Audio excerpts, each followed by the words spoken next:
Hi, Austin Zimmerman with Metal Sawing Technology here, parent company to Sawblade.com, and now Houston Metal Sawing, premier sawing facility for Houston, Texas. Here at Houston Metal Sawing, we do predominantly rounds, solids, and structural materials, but we also do custom cutting, like we're doing here on our V200 machine, cutting oil and gas wellhead collets. We can do everything from small collets, big collets, and we even have some big 40-inch collets that we can cut here on our V200 HIMSAW vertical sawing machine.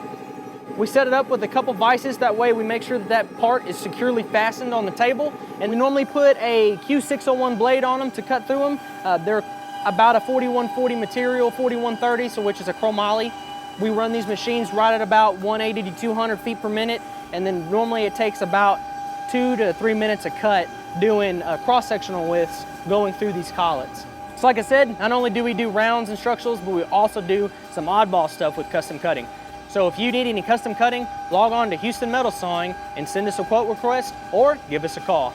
I'm Austin Zimmerman with Sawblade.com and Metal Sawing Technology, and thanks for watching. And remember, no middleman, no markup, no problem. Go direct.